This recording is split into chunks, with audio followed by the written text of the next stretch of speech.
So, yung schedule namin is May 24, 2024 nga ng 6:30 AM. Nag-check-in kami sa Bayview Park Hotel. Ayun, may vlog naman na yun. Then, pumunta kami doon ng around siguro mga 5:45 pumunta na kami doon sa embassy. Actually, mga 10 minutes walk from Bayview to embassy. Tumawid lang kami doon sa overpass. Ayan. So, ang process namin is, ayun, pumila muna kami doon sa labas ng embassy. Then, meron doon nagpapapila. Meron silang time slot na kung anong time slot kami pila. So, kami nga 6:30. Doon kami sa leftmost na pila. Then, meron kami mga immigrants kasi may iba doon. Parang mga tourist tsaka mga working visa yata sa kanila. Ibang pila naman sila. Then, meron pila for 7:30. Tapos, yun na, sunod-sunod na yung pila. Then, yung unang ginawa is nag-prepare kami ng pinaprepare yung passport since kami nga apat. So, yun, labas namin yung passport including yung DS-260. Yung front page lang. Ako kasi, pinaprint ko yung lahat ng forms ng DS-260. Hindi naman yun kinuha. Yung ano lang talaga, yung front page, yung may barcode. Yun ang ilalabas nyo. Then, lalagyan. Tapos, yun na, 6:30 pinapasok na kami dun sa parang first step nila. Tapos, ayun, nilagyan ng sticker. Ang binook ko lang sa CGI is isang slot lang. Pero, nung pumunta kami doon, 4 na sticker na yung nakaprint. So, since same naman kami ng case number, kaming 4. Ay, parang automatic na yata na 4 na stickers yung ibibigay. Then, nilagay yun sa likod ng passport. Naka-indicate doon kung ano yung case number namin, name namin. Parang yun lang natatandaan ko na nakalagay dun sa barcode. Then, papasok kayo dun sa x-ray. Sa entrance, sa x-ray. Yun, bawal yung cellphone, bawal lahat ng gadgets. Kami nga, including yung mga relo namin, kahit hindi naman siya iWatch or ano, tawagin yan. Hindi na namin dinala. Basta para wala ng bulyaso. Kasi wala kaming dalang watch, kaya hindi ko alam yung time kung anong oras kami exactly na pumasok. Kasi, yun nga, kasi pareho kami mag-asawa, wala kaming dalang parehong relo. And, ayun pala, yung sticker na ididikit dun sa passport, may nakalagay doon kung A, B, C. Sa amin kasi is letter C. May iba nakalagay letter A. So, kung saang kung anong category nung sticker na nilagay sa likod ng passport mo, doon ka pipila. Then, after noon, pumasok na kami kay pre-screener. Kay pre-screener number 45 kami. Ano siya? Guy na around siguro mga 30 to 35 years old. Filipino. More on, parang napansin ko lang, parang more on Filipino yung mga pre-screener doon sa US Embassy. So, kami nga kay pre-screener number 45 kami. Siguro basta bata pa siya na nakasalamin. Ano naman siya? Mabait. Ganyan. Parang proper. Then, pinalabas sa amin ng civil documents namin. Yung PSA copy nung birth certificate namin. Yung sa birth certificate namin kasi naka-stapler pa yung resibo. Pinatanggal yun. Tapos yung marriage certificate namin, 2, yung AOM, ayun. Tapos pinalabas din yung NBI, yung NCLEX passing. Sa akin naka-prepare kasi yung mga nurses, ganyan. Pero ang kinuha niya lang yung, kung New York license ka, may binibigay kasi na parang hard copy, diba? Na parang diploma type, ganyan. Yun lang yung kinuha niya, yung photocopy nun. Then, yung yung visa screen certificate. Yung visa screen, yun, kailangan ng photocopy. Ewan ko, sa Taranta ko siguro nabigay ko pa ito yung original. Pero sabi naman niya, kunin ko daw yung visa screen certificate. Huwag niyong kalimutan yung visa screen na original. Kasi yung kinuha niya lang is yung photocopy lang. Then, yung job offer, tsaka yung 2x2 pic. May may pinasign siya sa akin na parang waiver, na parang nakalagay doon, parang kapag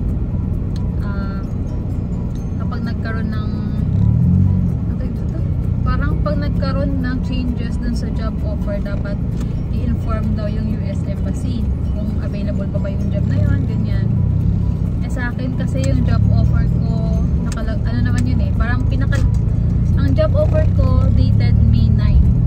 So, as in, ano pa siya, fresh pa siya, bago pa lang siyang job offer. Kasi parang may nababasa ako, since ang job offer daw is valid for 1 year, ayun. So, sa akin is May 9, 2024 yung date na nakalagay doon. Then, yung sa pre-screener, sobrang, di ba, 4 kami, so medyo marami akong documents na pre-prepare. Yung una niyang i-interview yung asawa ko. So, basic questions lang naman yung tinanong sa kanya. Name niya, birthday. Tinanong din siya na rin yung tinanong about sa dependents ko. Dependents namin. Yung name nila, birthday, ganyan. Tama ba? Ikaw na rin, diba? Tapos sa akin naman, ang tinanong sa akin, ayun nga, job offer, name, ganyan. Tapos, kung saan ko kung paano ako nag-apply dun sa work ko, which is directly hired naman ako. Tapos, yung job offer, magkano yung job offer. Tapos, ano pa ba? Yan, basta basic info lang din naman sa mga documents na binasa, ganyan. So, mabait siya makapag-usap, casual lang. Mabait, hindi siya nakaka-pressure kausap yung 45. Chill lang kami. Tapos, since yung husband ko nga, ano siya, sa PNP, hinanapan siya ng service record. Kasi, pero prior to that, parang nung, di ba, submission ng civil documents, nagpasa naman na kami noon. Para pa nga kami nagpasa ng service record. Pero, ayun nga, siya lang yung hinanapan. Tapos, ako pala, tinanong niya ako, saan ka nag-work? So, sabi ko sa PNP din. Tapos, ano ka doon? Nurse. Tapos siya pa mismo nagtanong, nurse ka ba dito? Yes po. Yan, tapos hindi naman niya ako hinanapan ng service record. Yung asawa ko lang. Then, sit na kami sa biometrics. Fingerprinting. Then, sa fingerprinting sa Windows 52 or 53, medyo, ano siya, yung 52, ano lang, basic lang naman. At ako dito, binigay pala namin yung DS260 form namin, yung front page, kasi in-stapler yun eh, yung 4 na DS260. Binigay namin sa kanya, tapos ayun, fingerprint kami, 4 fingers muna, then yung thumbs namin, then ganun din sa asawa ko. Asian pa din. No, Asian pa rin naman siya, medyo ano lang siya, babae naman doon sa Windows 52. Parang nakaka-intimidate. Siguro ano lang siya. Basta, ano kasi niya eh. Baka fluent niya mag-English. Kaya siguro na-intimidate ako. Basta, yun. Tapos, sa dalawa kong dependents, yung dalawang bata, ako na rin nag-fingerprint kasi hindi naman namin sila kasama. So, kami dalawang adults lang. Ayun pala guys, may iba doon. Parang sinama pa nila sa interview yung mga kids nila. Hindi ko alam eh, kasi may pinaiwan doon sa site bago kami pumasok. Yung iba naman nandun din sa loob. May mga kasabayan kami doon, mga 4 years old, yung mga toddlers, may mga dala sila. Nandun naman sa loob. Pero yung iba may parang maiiwan sa labas. Hindi ko lang alam kung anong case nila. Then, nag-antay kami ng consul nung bago mag-open yung mga windows. Ayun pa pala, akala ng asawa ko, nakaupo ka pag nag-interview yung consul, yung pero ano siya, in reality, nakatayo ka lang, meron siyang window, ganyan, parang may maliit lang siyang circle dun sa baba, tas dun mo ihulog yung mga itatanong, parang ganyan lang siya. Tas ganun din yung eksena sa pre-screener. Doon sa pre-screener, kasi kami sa 45, dun sa dulo, nakaupo kami, pero the rest ng pre-screener, nakatayo ka lang. Then dapat stand up straight, mga ganyan, alam nyo na yun.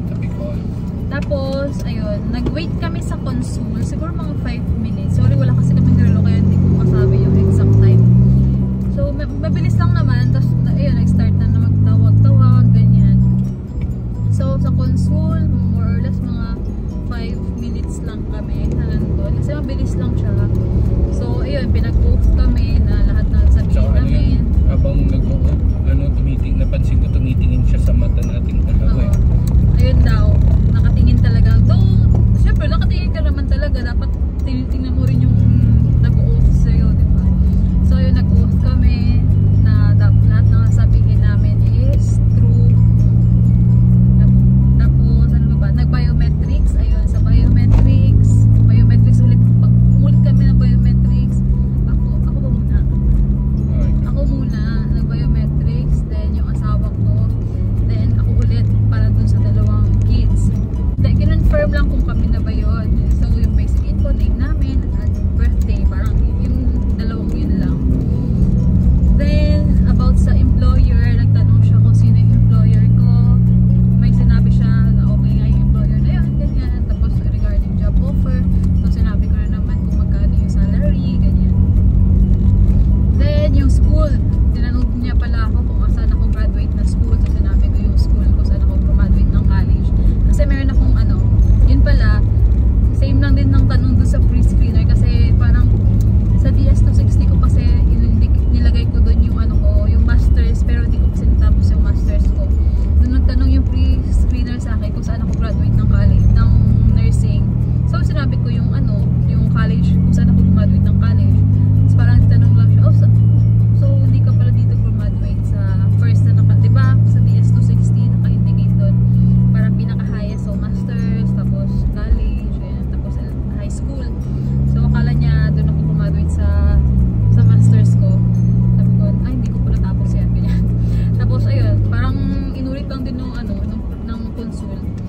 Then, sa work experience, tinanong niya ako kung ilang years na akong nurse. Then, yung last is yung sa asawa ko sa NBI. Kasi, di ba, na vlog ko yun, nagpa-annotate kami nung birth certificate niya kasi may alteration yung letter J niya na parang tinapalan lang ng letter J. So, pina-annotate namin yun. Tapos, napansin yun ng consul na may annotation niya sa ilalim. So, hinanapan siya ng NBI with AKA. Buti na lang talaga.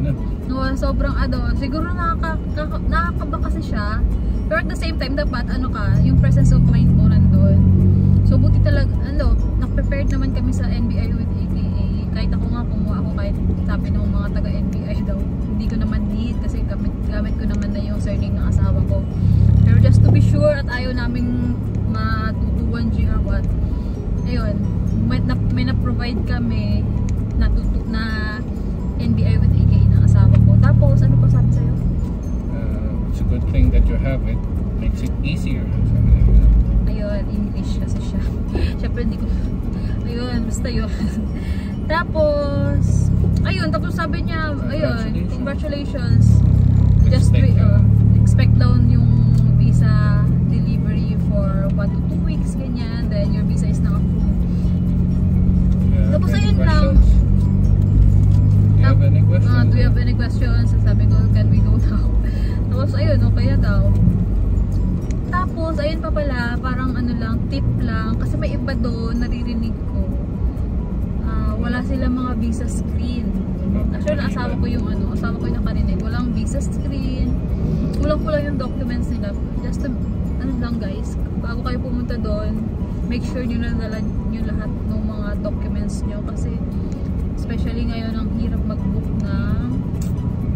ng slot for interview. Pati yung mga luma natin documents nakapakpak lahat. As in, ang dami naming dala nung araw na yun. Diba nga, sinabi ko na yun sa vlog ng previous vlog na dinala namin kahit yung mga documents namin sa PNP. Kasi talagang overly prepared kami. Kasi yun na nga. Yun na yun eh. Yun yung final eh. Yun na yung day. Parang hindi pwedeng hindi mo madala lahat. So ayun, nung sinabi mag-visa approve, ayun, masaya kami, nag-celebrate kami. Celebrate, kumain kami sa Army Navy dun sa kabila. And may nakakita pa daw sa akin, ganyan. So ayun lang, then after nun, ayun na nga, ngayon na, kahapon, kasi diba May 24, Friday yun, 25, 26 weekend, so hindi mo naman ma-expect na yung US Embassy sa LBC. Then 25, Memorial Day, so holiday din ng US, naka-holiday din yung US Embassy. Then 25 26, 27, 28. 28, wala akong na-receive na email, pero may nag-update sa SEA ko, nakalagay doon, last date updated, 28, May 28. Then, kahapon, ano ba? Kahapon, around mga 12 or 1 or 2, basta ganyan. Mga lunchtime yun. May na-receive akong email from US Travel Docs na na-transfer na nga nila sa LBC yung parcel or yung packets namin. Then, ayun, may nakalagay dun sa ano na yun, sa email from US Travel Docs na ano yung tracking number, ganyan. Tapos kung paano ma-monitor yung movement ng visa packets mo. So, ayun, today is no, May 30, mga 1 PM. So, on the way kami sa MOA to pick up our packets kasi ayun nga, nakalagay doon ready for pick up na daw yung visa packets namin. So, ayun lang guys. Ayun. So, bakit namin pinili mag-pick up? Wala lang, kasi walang bayad. Wala kang babayaran. Unlike, diba, kapag for delivery, 440 each. Eh, apat kami, so magkano na naman yun. Tsaka, ayun, tamang lakwatsa na din sa MOA, ganyan. Tamang celebrate na rin sa MOA kapag kakuha namin mamaya. Para hindi na mawala. O, tsaka, nakakaano kasi, ewan ko, siguro praning na naman ako. Mahirap na, mamaya, kasi umuulan-ulan that's past few days. Mamaya, mabasa, ganyan. Ano mo yun, parang mas okay nang kami na lang talaga ang kumuha ng visa packets namin.